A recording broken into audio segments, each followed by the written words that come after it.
The morning sun cast long shadows across the dusty main street of Cedar Ridge, a town that had seen better days when the railroad still promised to come through. Now, 3 years past that broken promise, the settlement clung to life like a stubborn weed in drought-cracked soil. Most folks had moved on, chasing dreams westward or crawling back east with their tails between their legs. Those who remained were either too poor to leave or too proud to admit defeat. Margaret Eleanor Whitmore belonged to the latter category, though she'd never admit it aloud. She stood at the window of the one-room schoolhouse, watching the wind chase tumbleweeds down the empty street.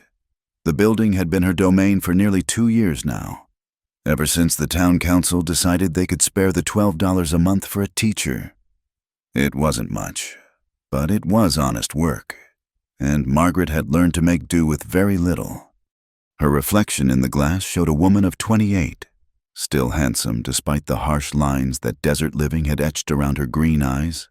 Auburn hair, once styled in the latest Boston fashions, now hung in a simple braid down her back. The blue calico dress she wore had been mended more times than she cared to count, but it was clean and pressed. Dignity, her mother had always said, cost nothing but demanded everything. Miss Whitmore? A small voice interrupted her thoughts. She turned to see little Emma Patterson, the blacksmith's daughter, holding up a slate with crooked letters scratched across its surface. The child's face was streaked with dust and hope in equal measure.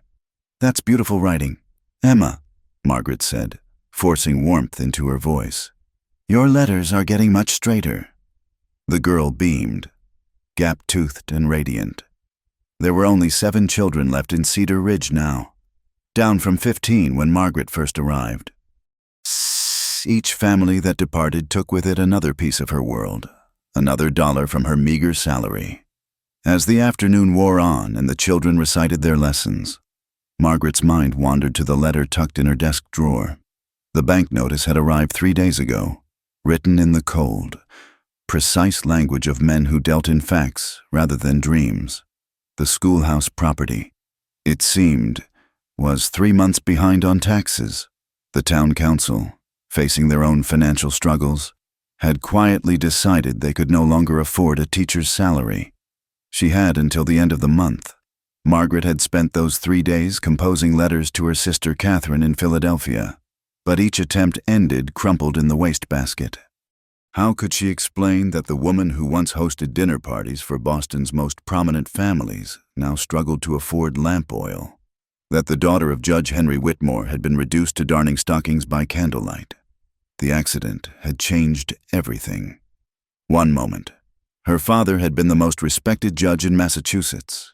The next, he was dead, his carriage overturned on an icy road.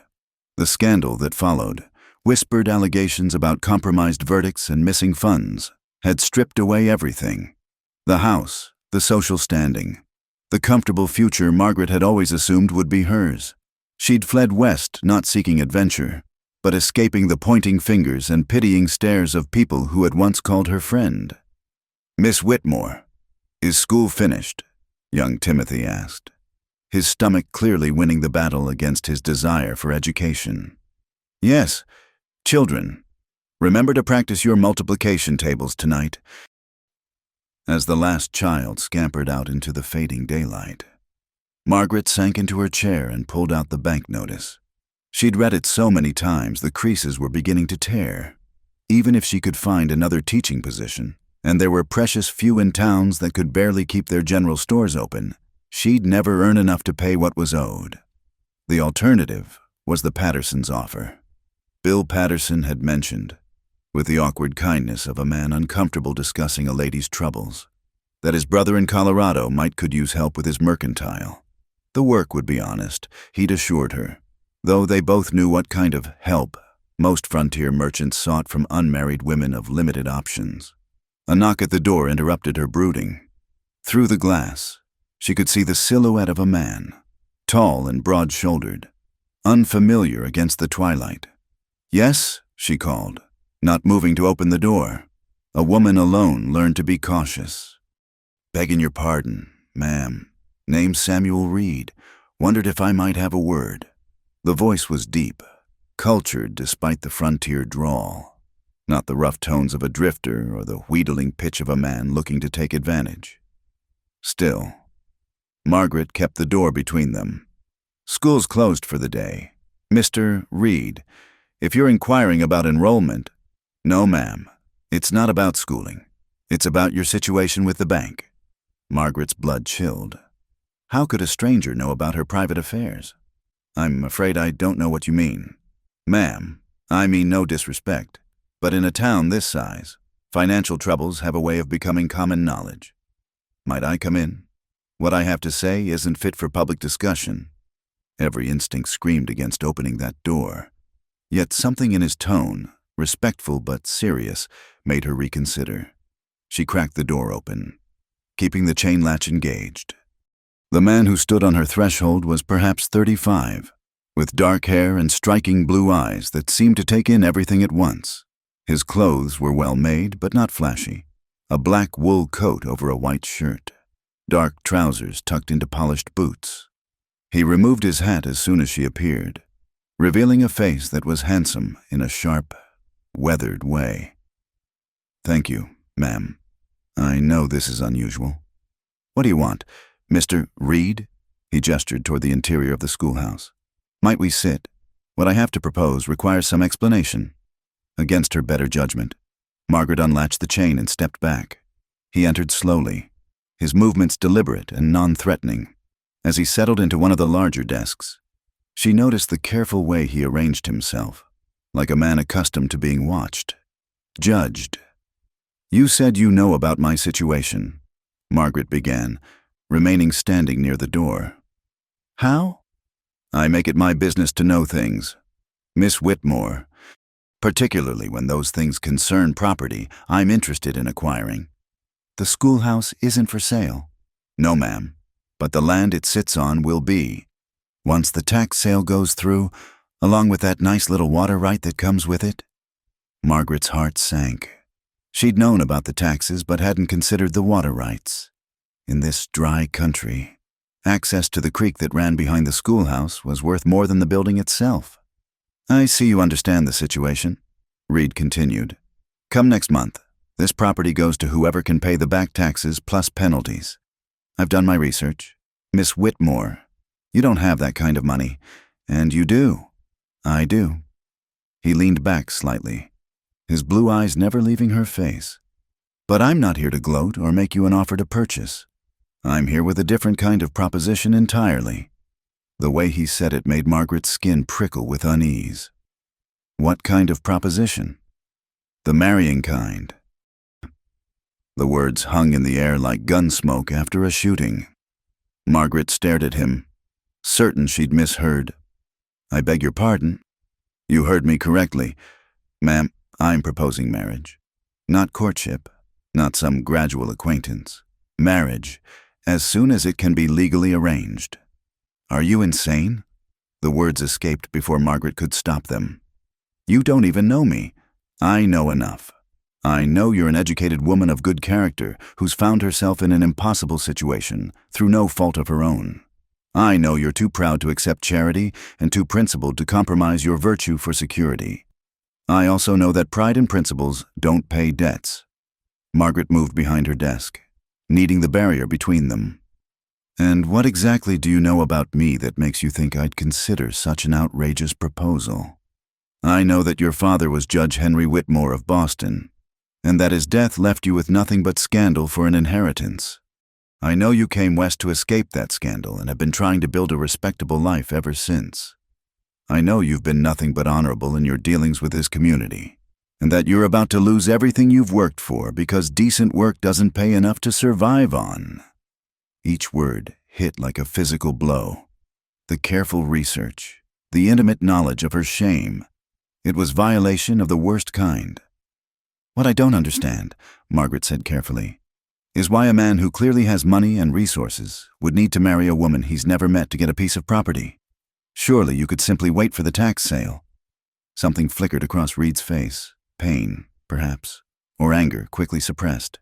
"Let's just say I have my reasons for needing a wife, and they're not entirely mercenary. What I'm offering is a business arrangement that benefits us both. You keep your property and your independence. I get—" He paused, as if choosing his words carefully. "What I need." "And what exactly would you need from this arrangement?" "A respectable wife. Nothing more, nothing less. I'm not talking about love or romance." "Miss Whitmore, I'm talking about a legal contract between two adults who find themselves in circumstances that could be improved by cooperation." Margaret sank into her chair, overwhelmed by the audacity of the proposal and her own desperate circumstances. "This is madness." "Maybe, but it's practical madness. You're facing destitution, and I'm facing other complications that marriage would resolve. We could help each other. And if I refuse—" Reed's expression didn't change, but something cold passed through his eyes. "Then you'll face whatever comes next on your own. I'll still bid on the property when it goes to auction. Of course. Business is business." The threat was politely delivered, but unmistakable. Margaret looked out the window at the creek meandering behind the schoolhouse, at the small garden she'd planted with such hope, at the life she'd built from nothing and was about to lose to circumstances beyond her control. "I need time to think." "Of course, but not too much time. I'll need an answer by Sunday." That gave her 4 days. 4 days to decide whether to marry a stranger or face an uncertain future with empty pockets and nowhere to turn. As Reed stood to leave, he paused at the door. "For what it's worth, Miss Whitmore, I'm not asking you to love me. I'm asking you to trust me. There's a difference." After he left, Margaret sat in the gathering darkness, listening to the creek babble its eternal song. In the distance, a coyote howled, wild and lonesome. The sound seemed to echo something deep in her chest, a recognition of loneliness that went beyond her current circumstances. She'd built her life on principles and pride, but principles didn't keep a woman from starving. And pride was cold comfort when winter came. Samuel Reed's offer was outrageous, improper, and possibly dangerous. It was also the only lifeline she had. Margaret spent the next 3 days in a peculiar state of suspended existence, going through the motions of teaching while her mind churned over Samuel Reed's impossible proposal. She found herself studying every man who entered Patterson's general store, wondering if any of them knew about the stranger's offer. The weight of the secret felt heavier than the oppressive desert heat. On Friday evening, as she was sweeping the schoolhouse steps, a familiar figure appeared on horseback. Reed approached at an easy canter, his mount a fine bay gelding that spoke of careful breeding and good care. He dismounted with fluid grace, tying the reins to the hitching post with practiced efficiency. "Miss Whitmore." He touched the brim of his hat in greeting. "I hope you don't mind the intrusion." "Mr. Reed." Margaret continued sweeping, finding comfort in the familiar rhythm. "I told you I'd have an answer by Sunday." "I'm not here for your answer. I'm here because I realized my proposal was lacking in certain details. Details a woman has every right to know before making such a decision." Despite herself, Margaret felt a flutter of curiosity. She'd spent 3 sleepless nights imagining what manner of man would make such an offer. And why? What sort of details? The kind best discussed over supper. "There's a decent restaurant in Copper Creek, about an hour's ride east. Would you consider joining me there tomorrow evening?" Margaret paused in her sweeping. Copper Creek was far enough from Cedar Ridge that they wouldn't be seen by anyone who might spread gossip, yet public enough to be proper. "I don't have suitable traveling clothes for dining out. Mr. Reed, what you're wearing now would be perfectly appropriate. The Golden Nugget isn't exactly a palace, but the food is honest and the proprietor keeps a clean establishment." The practical part of Margaret's mind noted that she hadn't had a proper restaurant meal in over 2 years. The prideful part bristled at accepting what felt like charity. The curious part won. "Very well, but I'll need to be back before dark." "Of course. I'll call for you at 5 o'clock. The next evening, Margaret found herself seated across from Samuel Reed in the modest dining room of the Golden Nugget, trying to remember the last time she'd eaten beef that hadn't come from a can. The restaurant was nearly empty. Just themselves, an elderly prospector nursing a bottle of whiskey in the corner, and a traveling salesman picking at a plate of beans. Reed had been surprisingly easy company during the ride, pointing out landmarks and sharing bits of local history without the awkward small talk that usually accompanied such outings. Now, watching him cut his steak with precise movements, Margaret found herself studying him more carefully. His hands were interesting, well-shaped but scarred across the knuckles, with calluses that spoke of physical work despite his obvious education. A thin white line ran from his left temple to his jaw, barely visible but noticeable up close. Whatever his background, it hadn't been entirely genteel. "You're wondering about the scar," he said without looking up from his plate. "I was wondering about many things." Margaret replied honestly, "The scar is just one of them." Bar fight in Tombstone, about 5 years ago. Man took exception to my presence at his poker table. Reed's tone was matter-of-fact, neither boastful nor apologetic. "I learned to be more careful about the company I keep. And yet you're proposing marriage to a woman you barely know." "Touché." Reed set down his knife and met her gaze directly. "Which brings me to why I asked you here. You deserve to know what you'd be getting into." Margaret felt her stomach tighten. "I'm listening." "My full name is Samuel James Reed. I own the Broken Arrow Ranch, about 20 miles north of Cedar Ridge, 1,500 acres of grazing land, a decent house, and water rights to 2 springs and a year-round creek. That's quite substantial for this area." "It is. I also own mineral rights to a copper claim in the Dragoon Mountains, and I have business interests in 3 other territories." Reed paused, seeming to weigh his words. "What I'm telling you is that money isn't the issue. The ranch turns a profit, and I'm not hurting for funds." "Then why?" "Because there are certain legal and social complications that marriage would resolve." Reed's jaw tightened almost imperceptibly. "I'm going to tell you something, Miss Whitmore, that I've never told another soul in this territory. My first wife died 3 years ago." Margaret felt a chill despite the warm evening. "I'm sorry for your loss." "Don't be. Not yet." Reed's voice carried an edge of bitterness. "Rebecca died in childbirth, along with our son. She was 16 years old. Miss Whitmore, 16, and married to me because her father owed me money, and I was fool enough to think I could make it work." The stark pain in his voice made Margaret's throat constrict. "Mr. Reed, let me finish, please." He took a long swallow of coffee, his hand not quite steady. "Rebecca never wanted to marry me. She was in love with a boy her own age, a farmer's son with no prospects but a kind heart. I knew this, and I married her anyway because I wanted a wife and an heir, and her father was desperate enough to agree to the arrangement." Margaret set down her fork, her appetite vanishing. The story was unfolding like a cautionary tale, and she had a growing suspicion of where it was heading. "She tried to be a good wife," Reed continued. "She was sweet and dutiful and completely miserable. I told myself she'd learn to care for me in time, that marriage would cure her melancholy. Instead, I watched her fade away like a flower without sunlight. When she died..." He stopped, his composure cracking slightly. "When she died, she whispered that boy's name, not mine." The dining room seemed unnaturally quiet, as if even the walls were listening to this painful confession. "Why are you telling me this?" Margaret asked softly. "Because Rebecca's family is pursuing a legal claim against my property. They're arguing that the marriage was coercive, that I essentially purchased their daughter and am therefore responsible for her death. In their grief, they've convinced themselves that if she'd married the farmer's boy, she'd still be alive." "And might she be?"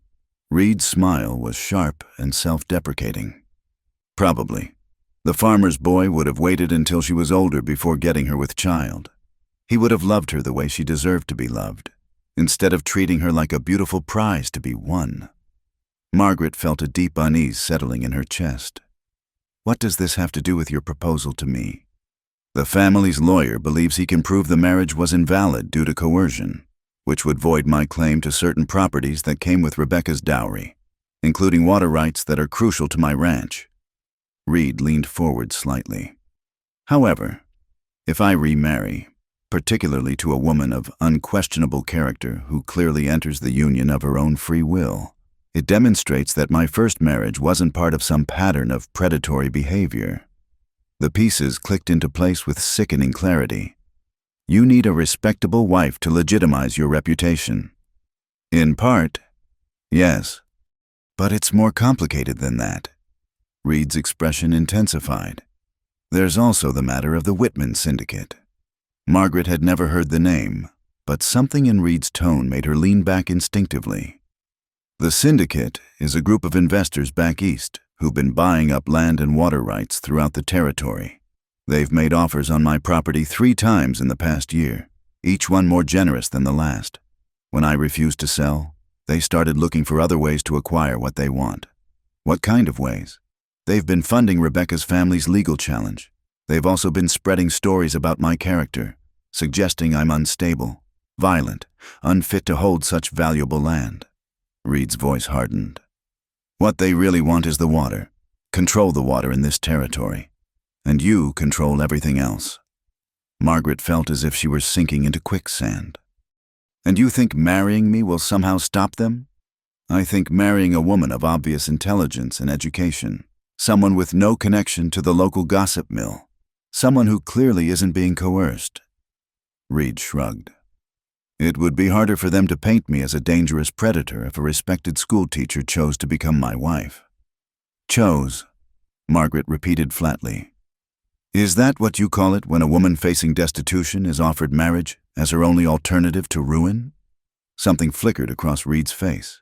Shame, perhaps, or recognition of an uncomfortable truth. I prefer to think of it as mutual benefit. You need security and independence. I need legitimacy and legal protection. We could provide those things for each other without the complications of, he gestured vaguely, romantic entanglement. Margaret stared at him, trying to process the calculated nature of his proposal.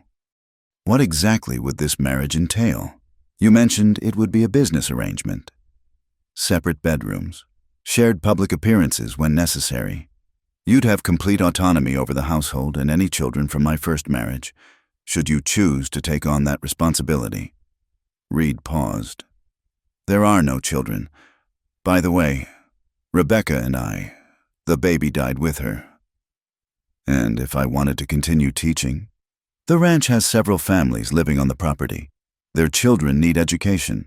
You could establish a school there, or continue with the one here if you preferred. The choice would be yours.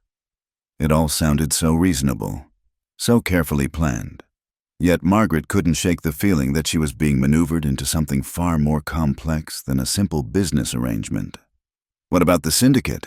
If they're as powerful as you suggest, what's to stop them from finding other ways to cause trouble? Reed's expression darkened. That's where the marriage becomes particularly advantageous. As my wife, you'd have legal standing to fight for the property if something happened to me. And as an educated woman with connections back east, he studied her carefully. Your father was a judge. Miss Whitmore. That carries weight, even posthumously. My father died under a cloud of scandal. Your father was accused of corruption by political enemies after his death. When he couldn't defend himself, there's a difference. Reed leaned back. I've done my research thoroughly. The allegations were never proven, and several of the men who made them have since been exposed as having their own questionable dealings. Margaret felt a jolt of surprise. She'd spent 3 years accepting the shame of her father's supposed crimes, never questioning the accusations that had destroyed her life. How do you know all this? Because I make it my business to know things, especially when they concern people I'm considering as partners. Reed's smile was thin. Your father was an honest man. Miss Whitmore. Unfortunately, honest men sometimes make enemies among those who prefer flexible morality. The revelation hit Margaret like a physical blow. If her father's reputation could be restored, if the shame that had driven her west was built on lies, you're telling me I fled Boston for nothing? I'm telling you that the truth is often more complicated than it first appears. Your father's reputation may yet be vindicated, But that doesn't change your current circumstances. Reed's voice softened slightly. What I'm offering is a chance to rebuild your life with dignity and purpose. Margaret looked around the modest restaurant, at the peeling paint and worn floorboards that represented the height of luxury in her current world. 3 years ago, she'd dined in restaurants where a single meal cost more than she now earned in a month. The distance between those two realities seemed vast and unbridgeable. "If I agreed to this arrangement," she said slowly, "what guarantee would I have that you wouldn't simply abandon me once your legal troubles are resolved? Legal documents, property settlements, financial security regardless of the marriage's duration." Reed reached into his jacket and withdrew a folded paper. "I had my lawyer draft a preliminary agreement. You'd be provided for whether the marriage lasts 1 year or 50. Margaret took the document but didn't unfold it. The weight of it in her hands felt like the weight of her future. "I need to think about this." "Of course, but Miss Whitmore." Reed's voice carried a note of urgency. "The syndicate's legal challenge is moving forward. I'll need an answer soon." As they rode back to Cedar Ridge in the gathering twilight, Margaret found herself stealing glances at the man beside her.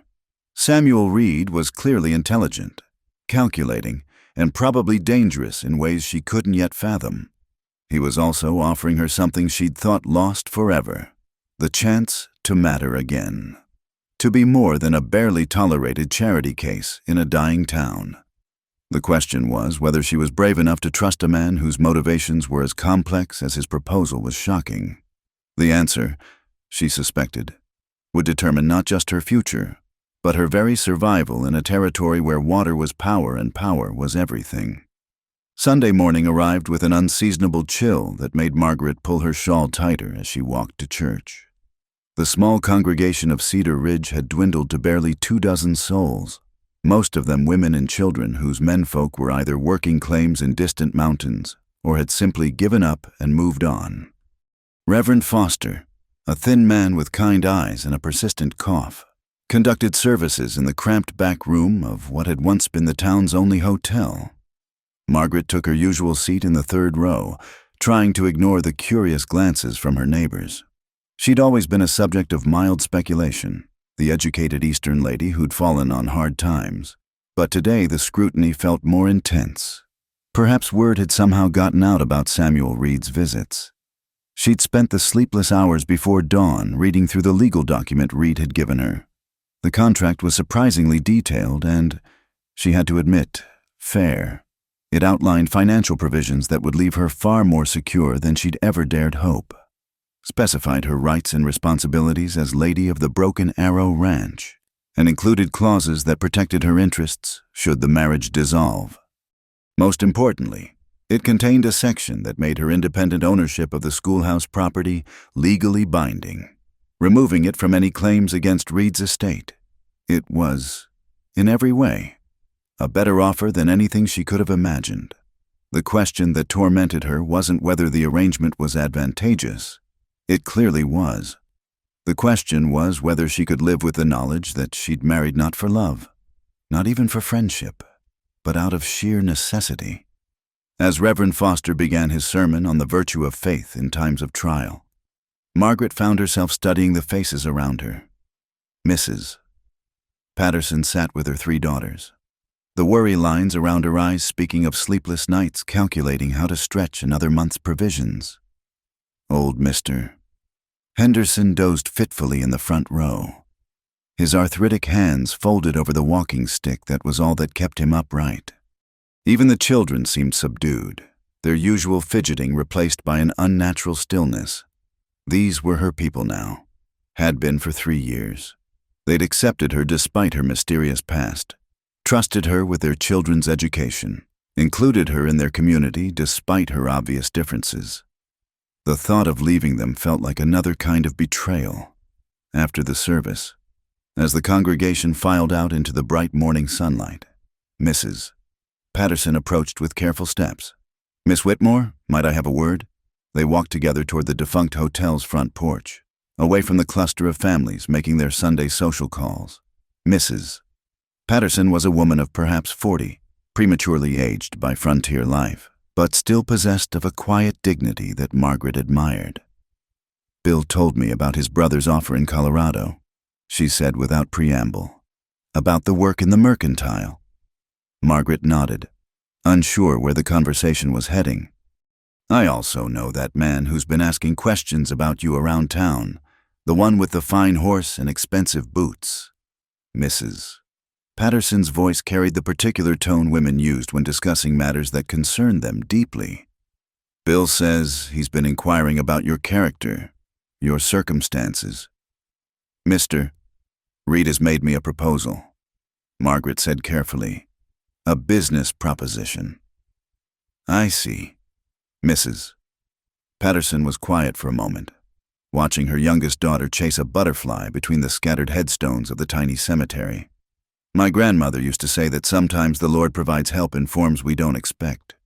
She also said a woman's got to be mighty careful about the bargains she makes when she's desperate." The older woman turned to face Margaret directly. "What I'm trying to say, dear, is that if you need somewhere to think things through, our door's always open. And if you decide to accept whatever offer this Mr. Reed has made—" She paused, choosing her words carefully. "Well, I hope you'll remember that good neighbors look out for each other, no matter how far apart they live." The kindness in her voice nearly undid Margaret's carefully maintained composure. "Thank you, Mrs. Patterson. That means more than you know." That afternoon, as promised, Samuel Reed arrived at the schoolhouse at precisely 2:00. Margaret had spent the intervening hours cleaning every surface that would take polish, as if preparing the space for some solemn ceremony. When his knock came, she opened the door immediately, having watched his approach from the window. "Miss Whitmore."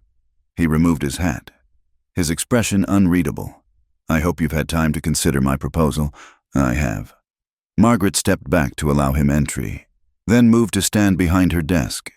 The familiar barrier gave her courage. "I've read through your contract thoroughly, and I find it acceptable." The words felt strange in her mouth, too formal for such a momentous decision. "I'll accept your proposal, Mr. Reed, with one condition." Something flickered in his blue eyes. Relief, perhaps, or satisfaction. "What condition?" "I want to be married here, in this schoolhouse, by Reverend Foster, not in some distant courthouse by a stranger." Reed considered this for a moment. "That can be arranged, though I should warn you, it will make the marriage quite public. Everyone in town will know." "Everyone in town will know anyway," Margaret replied. "At least this way. It will be honest." "Very well. I'll speak with the Reverend this evening. How soon would you like the ceremony to take place?" Margaret felt a momentary panic at the speed with which her life was about to change. "Is there urgency on your part?" The legal challenges I mentioned are moving faster than I'd hoped. Within the week would be preferable." "Thursday, then." She named the first day that came to mind. "Thursday afternoon, after school hours." "Thursday it is." Reed moved toward the door, then paused. "Miss Whitmore, Margaret, I want you to know that I don't take this arrangement lightly. I'll do everything in my power to ensure you never regret this decision." After he left, Margaret sank into her chair and stared at the contract spread across her desk. In 4 days, she would be Mrs. Samuel Reed, mistress of a substantial ranch, legally protected and financially secure. The transformation seemed too dramatic to be real. The intervening days passed in a strange blur of ordinary activities, made extraordinary by their context. Margaret taught her classes with particular attention to detail, as if trying to memorize every aspect of her current life. She wrote letters to her sister Catherine that she tore up before completing, unable to find words that could adequately explain her situation. She carefully packed her few belongings, separating items she would take to her new life from those she would leave behind. Most challenging was fielding the increasingly direct questions from her neighbors. Word of the impending marriage had spread through Cedar Ridge like wildfire, generating speculation that ranged from romantic to scandalous. Margaret found herself the subject of awkward congratulations and barely concealed curiosity, particularly from the unmarried women who couldn't quite hide their envy at her sudden elevation in circumstances. Thursday afternoon arrived with unseasonable clarity, the desert air so clean it seemed to magnify every detail of the landscape. Margaret dressed in her one good dress, dark blue silk that had survived from her Boston days, and arranged her hair with more care than she'd taken in months. Looking at herself in the small mirror above her washstand, she was surprised to see that she looked, well, bridal. Nervous and pale, but undeniably bridal. The schoolhouse filled quickly as word spread that the ceremony was beginning. Most of Cedar Ridge's remaining population crowded into the small space, along with several ranch hands Margaret didn't recognize, Reed's employees. She assumed the atmosphere was peculiar, neither celebratory nor solemn, but rather charged with curiosity and speculation. Reverend Foster had agreed to perform the ceremony with obvious reluctance, clearly troubled by the haste and circumstances of the marriage. He stood at the front of the room with his prayer book, his expression carefully neutral. At precisely 3 o'clock, Samuel Reed entered the schoolhouse wearing a black suit that transformed him from frontier rancher to successful businessman. He moved through the crowd with quiet confidence, nodding to acquaintances but keeping his attention focused on Margaret. When he reached her side, he offered his arm with formal courtesy. "Miss Whitmore, you look very beautiful." The compliment, delivered in his measured tone, somehow made the situation feel more real. "Thank you." Reverend Foster cleared his throat, calling the gathered crowd to order. "Dearly beloved, we are gathered here today to witness the union of Samuel James Reed and Margaret Eleanor Whitmore in holy matrimony." The familiar words of the marriage service took on strange weight in the cramped schoolhouse. Margaret found herself studying Reed's profile as he responded to the Reverend's questions, noting the tight line of his jaw and the careful control in his voice.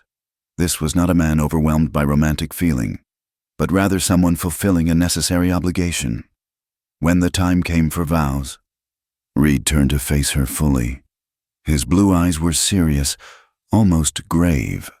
As he spoke the traditional words of commitment, Margaret responded in kind, her voice steadier than she'd expected. The promises they made to love, honor, and cherish felt more like legal declarations than expressions of emotion. "Do you have rings?" Reverend Foster asked. Reed reached into his vest pocket and withdrew a simple gold band. As he slipped it onto Margaret's finger, she was surprised by the warmth of his hands and the gentleness of his touch. The ring fit perfectly, and she wondered briefly how he'd known her size. "I now pronounce you husband and wife," Reverend Foster said with finality. "You may kiss the bride." This was the moment Margaret had been dreading.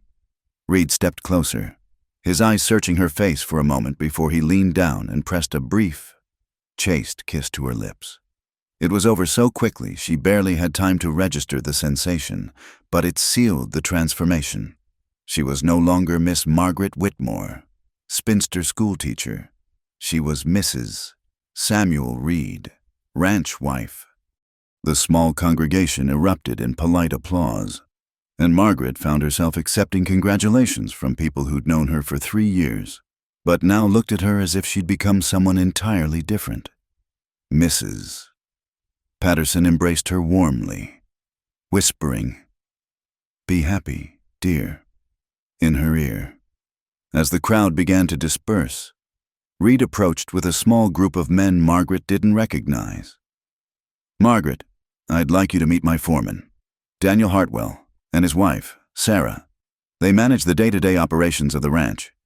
Daniel Hartwell was a weathered man of perhaps 50, with intelligent eyes and the easy confidence of someone accustomed to responsibility. His wife was younger, perhaps Margaret's age, with kind eyes and work-roughened hands. "Mrs. Reed," Sarah said warmly. "We're so pleased to welcome you to the Broken Arrow. The house has been ready for you since Monday." Daniel made sure of that. "Thank you. I'm grateful for your help." "We've loaded your belongings into the wagon," Daniel added, Whenever you're ready to leave, we can head out. Margaret looked around the schoolhouse one last time, trying to memorize the details of the place that had been her sanctuary for nearly 3 years. The afternoon light streaming through the windows, the worn desks arranged in neat rows, the slate board where she'd written countless lessons, all of it felt like artifacts from someone else's life. "I'm ready," she said, and was surprised to find that she meant it. The journey to the Broken Arrow Ranch took nearly 2 hours, following a well-maintained road that wound through increasingly dramatic landscape. As they traveled north, the sparse vegetation of the valley gave way to rolling hills dotted with oak trees and occasional meadows where cattle grazed. Margaret rode in the wagon with Sarah Hartwell, while Reed and Daniel rode alongside on horseback. "It's beautiful country," Margaret observed, trying to make conversation. "It is," Sarah agreed, "though it can be harsh when the weather turns. Winter here isn't like what you're used to back east, but it has its own challenges." "How long have you and your husband worked for Mr. Reed?" "Nearly 5 years now. He's been good to us, fair in his dealings." Sarah glanced at Margaret carefully. "I hope you don't mind my asking, but this marriage, it came about rather suddenly, didn't it?" Margaret chose her words carefully. "It's a practical arrangement that benefits us both. Mr. Reed needed a wife, and I needed security." "Nothing wrong with a practical marriage," Sarah said without judgment. "Some of the happiest couples I know started out that way. Love can grow from respect and kindness, if folks are willing to let it." As the sun began to sink toward the western mountains, they crested a hill that offered a panoramic view of the Broken Arrow Ranch. Margaret caught her breath at the sight spread before them. The main house was larger than she'd expected, a 2-story structure of local stone and timber with a wide porch that wrapped around 3 sides. Outbuildings dotted the landscape: barns, corrals, bunkhouses, and what appeared to be a blacksmith shop. A creek meandered through the property, its banks lined with cottonwood trees that would provide blessed shade in summer. "It's magnificent," Margaret murmured. "Samuel's built something good here," Sarah said with obvious pride. "He'll be glad to hear you approve." As their wagon pulled up to the main house, Reed dismounted and came to help Margaret down. His hands were steady at her waist, his touch impersonal but courteous. "Welcome home, Mrs. Reed," he said formally. Home. The word felt foreign, weighted with possibilities and uncertainties she couldn't yet fathom. Margaret looked up at the house that would shelter her new life, at the windows glowing gold in the sunset, at the sturdy porch that promised sanctuary from the desert heat, at the man who was now her husband standing beside her with careful politeness. "Thank you," she said, and took her first steps toward whatever future awaited her as the wife of Samuel Reed. Margaret's first week at the Broken Arrow Ranch passed in a careful dance of polite distance. Samuel proved to be a considerate host, showing her the property's boundaries, introducing her to the ranch hands, and explaining the daily rhythms of life on a working cattle operation. He was unfailingly courteous, rising when she entered a room, holding doors, asking after her comfort with the formal solicitude of a well-bred gentleman entertaining a guest, which, Margaret supposed, was exactly what she was. Her bedroom was spacious and well-appointed, with windows facing east toward the mountains and a private sitting area furnished with obvious care. Someone, Sarah Hartwell, she suspected, had arranged fresh wildflowers on the dresser and ensured that clean linens and towels were readily available. Samuel's room was at the opposite end of the hall, far enough away to ensure complete privacy. The house itself was a revelation. Margaret had expected rough frontier accommodations, but instead found a home that spoke of both comfort and refined taste. The furniture was well made and substantial, much of it clearly shipped from back east at considerable expense. Books lined the shelves of Samuel's study, volumes on history, philosophy, and literature that suggested a mind far more cultivated than she'd initially assumed. The kitchen was modern and efficient, with a cast-iron stove that must have cost a fortune to transport across the territory. It was while exploring this kitchen on her third morning searching for coffee to accompany her early rising habits, that Margaret made her first unsettling discovery. Tucked behind a canister of flour, she found a small collection of papers held together with a faded ribbon. They appeared to be letters, and something about their placement, hidden but not quite concealed, suggested they'd been handled recently. Margaret hesitated, torn between curiosity and conscience, before carefully extracting the bundle. The top letter was addressed to "My dearest Samuel," in a delicate feminine hand. The paper was expensive, cream-colored with a watermark that caught the morning light. Despite her better judgment, Margaret found herself reading the first few lines. "My dearest Samuel, I cannot bear another day of this pretense. When you look at me with such kindness, I feel my heart breaking anew, knowing that I can never be the wife you deserve. How I wish I could love you as you love me, but my heart belongs to another, and no amount of willing can change that truth." Margaret's hands trembled as she realized what she was reading.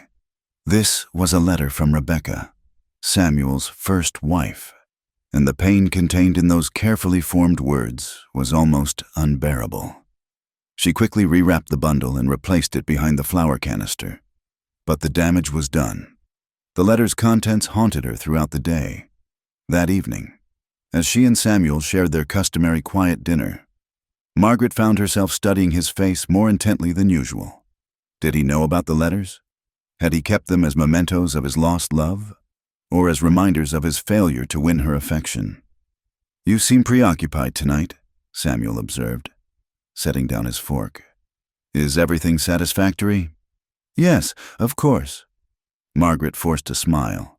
"I was just thinking about the children in town. I wonder how they're managing without school." "You miss teaching." It wasn't a question, and Margaret appreciated that he didn't try to dress it up as one. "I do, more than I expected." Samuel nodded thoughtfully. "There are several families on the ranch with children of school age. The Cartwrights have 3 boys, and the Hendersons have twin daughters. If you'd like to establish a small school here, I see no reason why it couldn't be arranged." The offer was generous, practical, and delivered with the same careful consideration that marked all of Samuel's interactions with her. Yet Margaret found herself wondering whether it was motivated by genuine concern for her happiness, or simply another calculation in his complex strategy for legitimizing their marriage. "Thank you," she said. "I'll think about it." The conversation lapsed into comfortable silence, broken only by the soft chiming of the mantel clock. These quiet evenings had become their routine. Dinner followed by Samuel retreating to his study while Margaret read in the parlor or wrote letters to her sister Catherine. It was civilized, peaceful, and utterly devoid of the emotional intimacy that should characterize a marriage. Margaret had just begun to relax into this predictable pattern when, on her 8th day at the ranch, she made a discovery that shattered her carefully constructed understanding of her situation entirely. She had ventured into Samuel's study to borrow a book, having exhausted her own small collection. He'd given her permission to use his library freely, and she'd been gradually working her way through his impressive collection of novels and poetry. This particular morning, she was searching for something by Dickens when she accidentally knocked over a small wooden box that had been sitting on a shelf. The box split open as it hit the floor, spilling its contents across the Persian rug. Margaret immediately knelt to gather the scattered papers, apologizing aloud to the empty room. It was only as she was replacing the documents that she noticed what they were: maps, detailed surveys of the entire valley, including property boundaries, water rights, and mineral deposits. But what made Margaret's blood run cold was seeing her own name, or rather, her former name, written in Samuel's careful script across several documents. One map showed the schoolhouse property in Cedar Ridge with notations about water flow and soil composition. Another contained a detailed family tree of the Whitmore lineage, including information about her father's legal career and the circumstances of his death. A third document appeared to be a complete financial assessment of the Whitman Syndicate, the mysterious Eastern investors Samuel had mentioned. But it was the letter at the bottom of the box that made Margaret sink into Samuel's desk chair with shaking hands. The letterhead read Pinkerton National Detective Agency, and it was addressed to Samuel Reed. The date was 3 weeks before his first visit to Cedar Ridge. Asterisk, Mr. Reed. Per your request, we have completed our investigation into Miss Margaret Eleanor Whitmore. Our findings are as follows. Subject is the daughter of the late Judge Henry Whitmore of Boston, Massachusetts. Judge Whitmore died in a carriage accident in December 1877, after which allegations of judicial corruption were made by political opponents. Our investigation found no evidence to support these allegations, which appeared to have been fabricated by men with financial interests in overturning certain of the judge's rulings. Miss Whitmore fled Boston following her father's death and the accompanying scandal.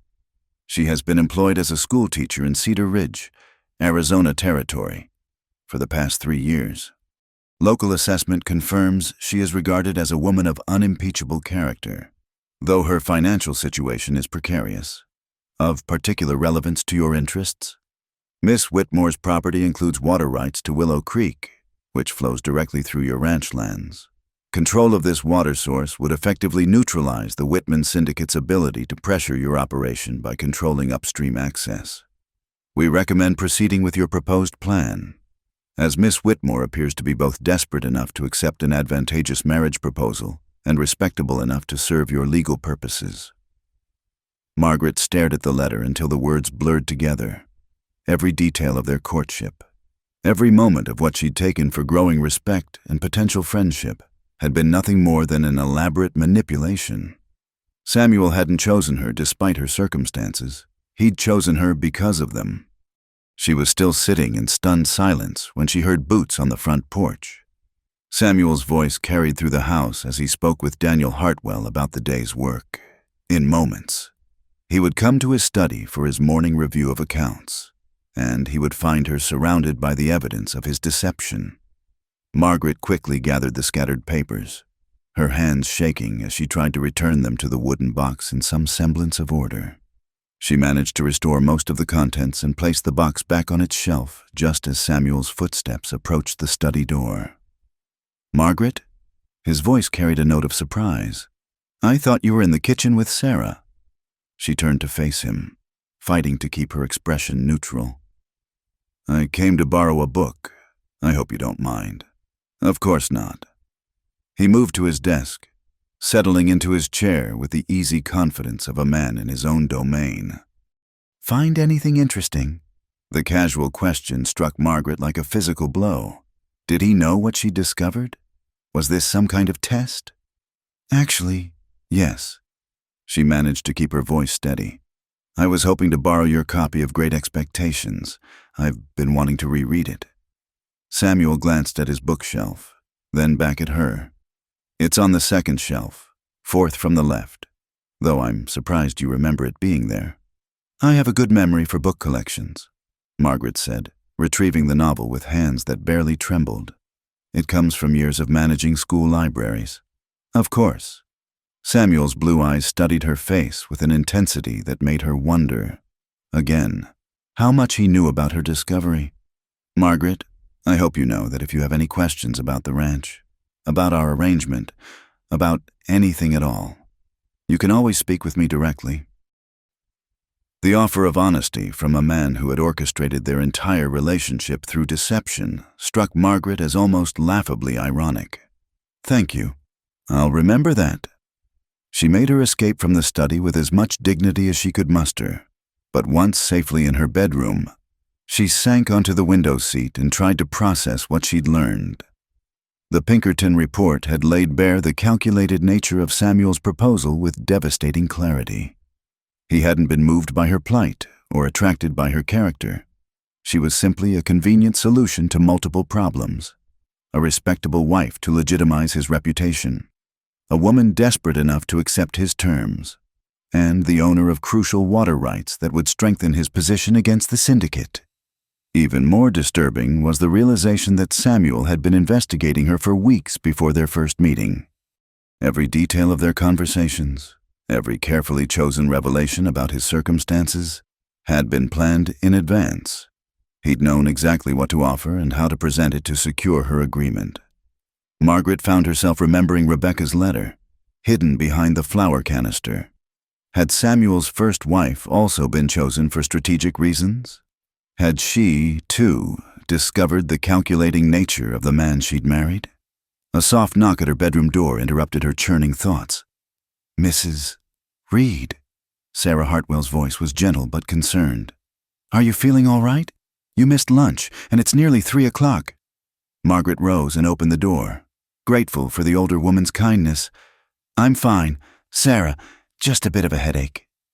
Sarah studied her with the perceptive eyes of someone accustomed to reading the subtle signs of distress. "Would you like some willow bark tea? It's good for headaches. Or perhaps you'd prefer to take a walk. Fresh air sometimes helps more than medicine." A walk sounds wonderful. Margaret was eager for any excuse to leave the house and clear her head. "Would you mind showing me more of the property? I feel like I've barely seen anything beyond the immediate grounds." "Of course. Let me get my hat." They set out along a well-worn path that led toward the creek, Sarah pointing out various landmarks and features of the ranch with obvious pride. The afternoon was clear and warm, with a gentle breeze that carried the scent of sage and wildflowers. Under different circumstances, Margaret might have found the landscape soothing. "Mrs. Reed, Margaret, may I speak plainly?" Sarah asked as they paused beside a small bridge that crossed the creek. "Please do." "I've been married to Daniel for nearly 20 years, and in that time I've learned a thing or two about what makes a marriage work." Sarah's weathered hands gripped the bridge railing as she chose her words carefully. "I know yours and Mr. Reed's marriage isn't what folks might call conventional, but I've watched him these past few days, and I can tell you he's trying to be a good husband to you." Margaret felt a bitter laugh building in her throat. "Is he?" "He is. I know he can seem distant, formal even, but that man's been hurt, and hurt badly. His first wife—" Sarah paused, glancing at Margaret. "Well, I suppose you know about Rebecca." "Some. She was just a child, really sweet as anything, but desperately unhappy. Mr. Reed tried everything he could think of to make her comfortable, to give her a good life, but she pined for someone else, something fierce. It near about killed him when she died, not just from grief, but from the guilt of it." Sarah turned to face Margaret directly. "What I'm trying to say is, don't judge him too harshly if he seems to be holding himself back. He's afraid of making the same mistakes twice." Margaret wanted to tell Sarah about the Pinkerton report, about the calculated deception that had brought her to the ranch. But the older woman's obvious affection for Samuel held her tongue. Perhaps Sarah didn't know about her employer's methods. Perhaps it was better that way. "Thank you for telling me," Margaret said instead. "I appreciate your honesty." They walked back to the house in comfortable silence, but Margaret's mind was anything but peaceful. She now faced a choice that would define the rest of her life. She could confront Samuel about his deception, demand an explanation, and possibly destroy the fragile structure of their arrangement. Or she could remain silent, accept her role as a strategic asset in his larger game, and try to build something resembling a life within the boundaries he had established. Neither option offered the dignity and independence she had hoped to find in marriage. But as she looked around at the prosperous ranch, at the security and comfort that surrounded her, Margaret realized that dignity was a luxury she might no longer be able to afford. The question was whether she could live with a man who had acquired her like any other useful property, and whether she was strong enough to fight for something better from the ashes of his deception. For 3 days after discovering the Pinkerton report, Margaret maintained a facade of normalcy that required every ounce of her acting ability. She took her meals with Samuel, made polite conversation about ranch matters, and even began planning the small school he had suggested for the children of his employees. But beneath the surface, she was making careful calculations of her own. The harsh truth was that confronting Samuel about his deception would accomplish nothing except destroying the security she had gained through their marriage. She was legally his wife now, with all the protections and limitations that status entailed. More importantly, she was beginning to understand that the threat he had described, the Whitman Syndicate's designs on water rights throughout the territory, was very real indeed. This understanding crystallized on Monday morning when Daniel Hartwell arrived at the house with news that sent Samuel into his study for an emergency consultation with his legal papers. "Riders came through in the night," Daniel reported, his weathered face grim. "Hit the Morrison place up north, burned out their water tank, and drove off their cattle. Nobody was hurt, but the family's packing up to leave." Margaret paused in her breakfast preparations, noting the tension that suddenly filled the kitchen. Sarah Hartwell's hands stilled over the bread dough she was kneading. "That's the third family this month," Sarah said quietly. "The Morrisons have been on that land for 8 years. "Any word on who's behind it?" Samuel asked, though his tone suggested he already suspected the answer. "Same as always, men in good clothes riding quality horses, speaking with Eastern accents. They made the Morrisons an offer for their land at about half what it's worth, then told them they had a week to think it over." Margaret felt a chill that had nothing to do with the morning air. "They're forcing people off their property.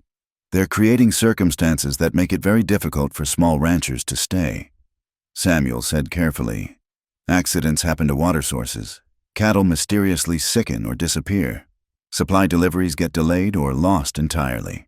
Eventually, most families decide that moving on is preferable to fighting a war they can't win. But that's—" Margaret searched for words adequate to her outrage.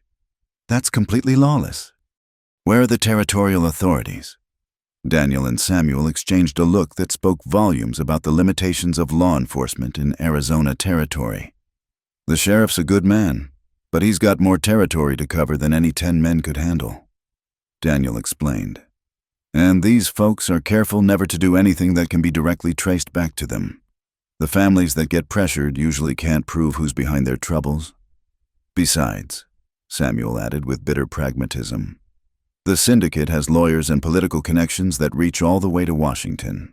They know exactly how far they can push without triggering federal intervention." Margaret spent the morning absorbing this information and its implications.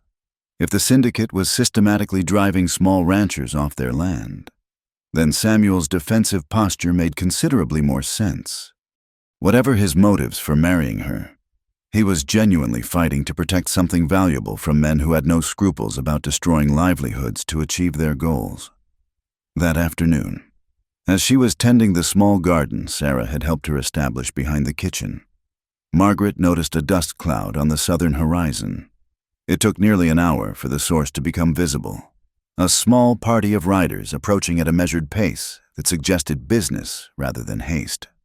Samuel emerged from the barn where he'd been examining a lame horse, his expression hardening as he identified the approaching visitors.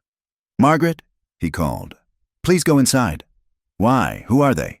"Just go inside. Now." Something in his tone brooked no argument. Margaret gathered her gardening tools and retreated to the kitchen, but positioned herself at the window where she could observe the visitors' arrival. There were 5 men, all well-dressed and mounted on horses that spoke of considerable expense.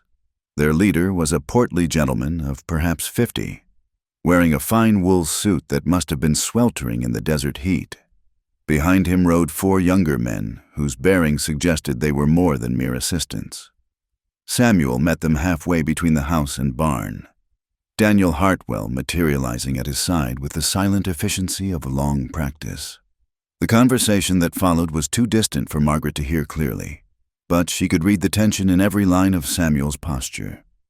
After perhaps 10 minutes, the visitors remounted and rode away at the same deliberate pace.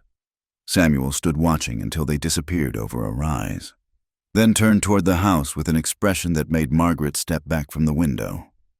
"Who were they?" she asked as soon as he entered the kitchen. "Representatives of the Whitman Syndicate."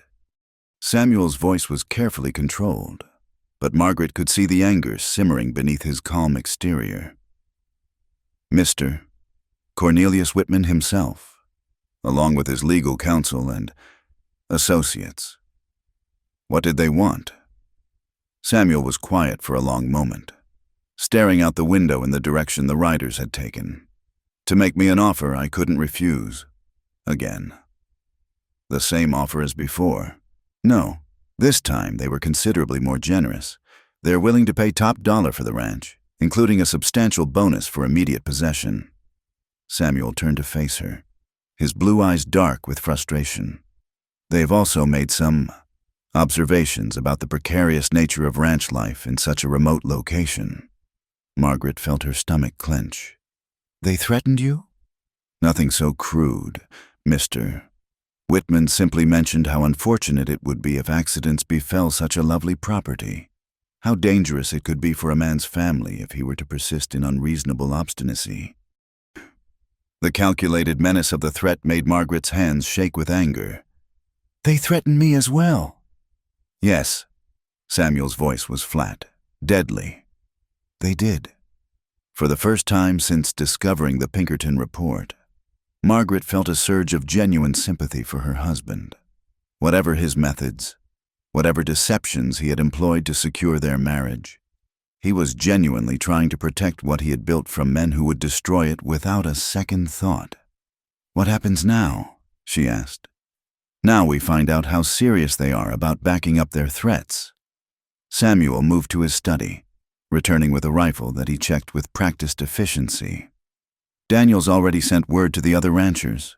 We'll be keeping extra guards posted and watching for any signs of trouble. You think they'll actually do something? I think Cornelius Whitman didn't get to be one of the richest men in New York by accepting no for an answer. Samuel's smile was grim. But I also think he underestimates what he's up against out here.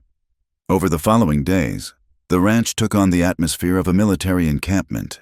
Extra guards were posted at all hours. The ranch hands went armed even for routine tasks, and Margaret was asked to remain close to the house, except when accompanied by at least 2 men. Samuel spent long hours in conference with Daniel and the other senior hands, planning defensive measures and establishing communication protocols with neighboring ranchers. It was during one of these strategy sessions that Margaret made a decision that surprised even herself. She knocked on the study door and entered without waiting for permission. Samuel, I need to talk to you. He looked up from the map spread across his desk, his expression shifting from surprise to concern. What is it? I know about the Pinkerton report. The words hung in the air between them like a challenge. Samuel's face went carefully blank, his hands stilling on the papers before him. I see. His voice was neutral, giving nothing away. How long have you known? Since last week. I found it in your study, along with the maps and financial assessments. Margaret moved closer to the desk, her heart pounding but her voice steady. I know you investigated me for weeks before our first meeting. I know you chose me because I was desperate enough to accept your proposal, and because my property rights would serve your strategic purposes. Samuel leaned back in his chair, studying her face with an intensity that made her want to look away. And what do you intend to do with this knowledge? Nothing. The answer surprised them both. I'm not going to leave, if that's what you're worried about. I'm not going to create a scandal or demand an annulment. Why not? Margaret chose her words carefully. Because I've come to understand that whatever your methods, you were honest about the threat we're facing. The syndicate's tactics are despicable, and they need to be stopped. More than that. She paused, gathering courage. I've realized that I have something valuable to contribute to this fight. Samuel raised an eyebrow. Such as? My father's connections, his legal knowledge, his reputation, which you were right to suggest can still carry weight. Margaret straightened her shoulders. You married me to legitimize your position and gain access to my water rights, but I think I can be more useful than you initially calculated. For a long moment, Samuel said nothing. Then, slowly, he smiled. The first genuine smile she had seen from him since their wedding day. You're proposing a true partnership. I'm proposing that we stop pretending this is anything other than what it is, a strategic alliance between 2 people who have more to gain by working together than by maintaining polite fictions. Margaret met his gaze directly. You need a wife who can help you fight the syndicate on legal and social grounds. I need a husband who can provide security and purpose. Let's at least be honest with each other about what we're doing. Samuel stood and moved around the desk to face her. And if honesty leads to complications, if working closely together makes our arrangement more complex than either of us intended. The question carried undercurrents that made Margaret's pulse quicken. Then we'll deal with those complications as they arise, like partners do. He studied her for another long moment, then extended his hand. Partners. Then Mrs. Reed. Partners. She agreed, taking his hand in hers. His grip was firm, warm, and steady. The handshake of equals entering into a pact. Outside, a guard's shout interrupted the moment. Both Margaret and Samuel turned toward the window, where they could see smoke rising from the direction of the southern pasture. "It begins," Samuel said grimly. Reaching for his rifle, "I hope you're prepared for what partnership with me is going to entail." Margaret looked at the smoke, at the weapon in her husband's hands, at the determined set of his jaw. For the first time since arriving at the Broken Arrow Ranch, she felt like she had a real role to play. "I'm ready," she said, and meant it. The fire in the southern pasture turned out to be a stack of hay bales that had been deliberately set ablaze, a warning shot across the bow rather than a genuine attempt at destruction. Still, it served its purpose of demonstrating the syndicate's reach and willingness to escalate their pressure tactics. Samuel and his men spent the rest of the day investigating the scene and reinforcing security measures, while Margaret found herself thrust into a role she had never anticipated. Mrs. Reed. Daniel Hartwell approached her as she stood on the front porch, watching the last of the smoke dissipate in the evening air. "Could I have a word?" "Of course." The foreman removed his hat. His weathered face creased with concern. "It's about the families. Word of today's trouble is going to spread fast, and folks are already nervous. The Cartwrights have been talking about moving on, and the Hendersons are asking questions about whether their children are safe here." Margaret felt the weight of responsibility settle on her shoulders. These families had children who needed education, stability, and most importantly, reassurance that their world wasn't about to collapse around them. "What would help?" she asked. "Normalcy, routine, something that shows we're not running scared." Daniel's eyes were hopeful. "That school you've been planning, if you were to start it up soon, it might go a long way toward convincing folks that we're here to stay." The idea was both practical and symbolic. A school represented investment in the future, confidence in the community's permanence. It would also give Margaret something concrete to contribute to the ranch's stability. "I'll start tomorrow," she decided. "Can you gather the families tonight? I'd like to speak with them about arrangements." That evening, Margaret found herself standing before a gathering of 8 adults and 12 children in the ranch's main barn. Oil lamps provided warm circles of light, and Sarah Hartwell had organized coffee and fresh biscuits to make the occasion feel more social than desperate. "I know you're all concerned about recent events," Margaret began, addressing the worry she could see in every adult face. "I want you to know that Mr.